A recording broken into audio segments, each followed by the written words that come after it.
ഇപ്പൊ റേഡിയോ വരെ ട്രോളാൻ തുടങ്ങി. അല്ല, ഈ 25 വയസ്സെന്നൊക്കെ പറഞ്ഞ ഒത്തിരി പ്രായമാണോ?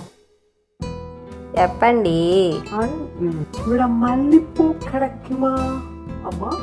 മല്ലിപ്പൂവാ തരാലോ. എനിക്ക് വന്നു മലയാളവും തമിഴും എല്ലാം തരും. അതിന് ഞാൻ ചോദിച്ച മുല്ലപ്പൂ ഉണ്ടോ ഇല്ലയോ? ഉണ്ടെങ്കിൽ ഇതാ തരാ 100 രൂപ. ഇത് വെച്ചോ. ഇത്ര നേരം വാചം അടിച്ചല്ലേ, ഇരിക്കട്ടെ എന്റെ മകൻ. ആഹാ, എന്താ ഒരു മണം. ബോബ പറഞ്ഞത് കറക്റ്റാ. ചേട്ടാ, ഇൻഡയറക്റ്റ് ആയിട്ട് നിങ്ങൾ എങ്ങനെ അപ്രോച്ച് ചെയ്യണമെന്ന് വെച്ചാൽ ഒരു വഴിയുണ്ട്.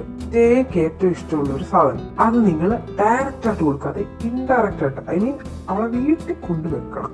എന്നിട്ട് നിന്റെ പേര് എഴുതി വെക്കണം. എങ്ങനെയുണ്ട് എന്റെ ഐഡിയ ഒക്കെ കൊള്ളാം. പക്ഷേ എനിക്ക് അറിഞ്ഞൂടാ അവൾക്ക് എന്തോ ഇഷ്ടമുണ്ടെന്ന്. അതും ശരിയാ അല്ലേ? വേണ്ടടാ, പോട്ടേന്ന് വെക്കാം. സെറ്റ് ആവാതെ ബ്രോ. കോമൺലി ഗേൾസിനൊക്കെ മുല്ലപ്പൂ ഭയങ്കര ഇഷ്ടമായിരിക്കും. സോ നമുക്ക് അങ്ങനെ ഒരു അപ്രോച്ച് വെച്ചാലും ആണോ? ഈ ഒരു മിടുക്കനാണല്ലോടാ.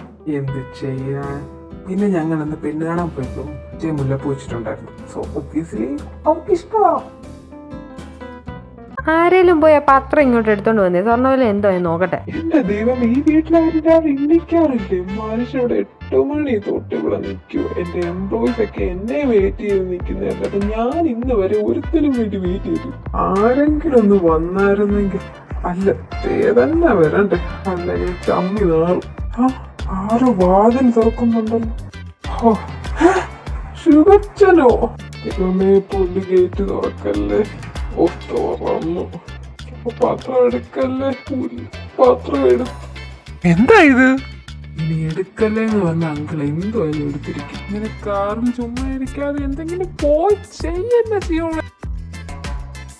Hello uncle, what is surprise? അല്ല, ഇതൊക്കെ ഞാനല്ലേ പറയണ്ടേ? ഓ, അതിലൊരു ത്രില്ലില്ല. മോനെ ജിയോണെ, നേരിട്ട് ഫസ്റ്റ് ടൈമാ കാണുന്നത്. കേറുവാ. ഇവിടെ ആരും മോനെ ഇതുവരെ നേരിട്ട് കണ്ടിട്ടില്ല. ഫോട്ടോയിൽ കണ്ടുള്ള പരിചയം മാത്രമല്ലേ ഉള്ളൂ. ഇവന്റെ പോലും നേരിട്ട് കണ്ടില്ലല്ലോ. മോനെങ്ങനെ രാവിലെ ചായ കുടിക്കുന്ന സ്വഭാവം ഉണ്ടോ? ചായ എടുക്കട്ടെ? അല്ല, വെള്ളം മതി. ഈ ചെറുക്കൻ ഇച്ചിരി ശ്വാസം വിടാനുള്ള സമയം കൊടുക്കന്റെ ഹൊസൂക്കി. പിന്നെ മോനെ, ടേ എല്ലാം ഞങ്ങളോട് പറഞ്ഞായിരുന്നു കേട്ടോ. എന്ത്? അല്ല, ടേ വന്ന് ജിന്നിയെ കണ്ടില്ലായിരുന്നു. ആ ദിവസത്തെ കാര്യം ഞാൻ പറഞ്ഞു. അവളന്ന് ഭയങ്കര ഹാപ്പി ആയിരുന്നു. പിന്നെ ജിന്നി അമ്മയുടെ നല്ല ഫുഡായിരുന്നു. പക്ഷെ ജിയോണിനെ കാണാൻ പറ്റിയില്ല എന്നൊക്കെ വന്ന് പറഞ്ഞായിരുന്നു. അയ്യോ, പറഞ്ഞല്ലോ, ടേയെ വിളിച്ചില്ലല്ലോ. ടേ, എടി ടേ. ഭൂകം പറഞ്ഞനുസരിച്ച് ടേ ഞാനിപ്പോ കാണാൻ പാടില്ല. എസ്കേപ്പ് അടിച്ചാലോ? മറന്നു. ടേയും ടീ എവിടെ ഇല്ല. അയ്യോ, അവരെവിടെ പോയി? അയ്യോ, ഒന്നും പറയണ്ട മോനെ. എൻ്റെ ബ്രദറുണ്ട് ഊസി. അവൻ്റെ ഒരു മോളുണ്ട്, നമ്മുടെ യൂഞ്ചി ഇപ്പൊ ഡൽഹിയിൽ നിന്ന് അവധിക്ക് വന്നിട്ടുണ്ട്. അപ്പൊ പിള്ളേരങ്ങോട്ട് അവളെ കാണാൻ വേണ്ടി പോയേക്കോ. എന്നാലും മോൻ ഇവിടെ വരെ വന്നിട്ടേ അവളെ കാണാൻ പറ്റിയില്ലല്ലോ. ഇറ്റ്സ് ഓക്കെ ആൻറ്റി, അത് ലൈഫിൽ ഞാൻ കാണാനുള്ളതല്ലേ. വെയിറ്റ് ചെയ്യാം.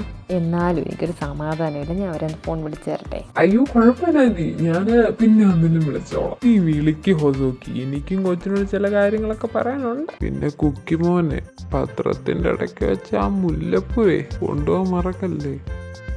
അല്ലെങ്കിൽ പിന്നെ ഹൊസോക്കി എന്നെ സംശയം. എന്നാ ഓക്കെ, ശരി ശരി, ഞാൻ പോവാം.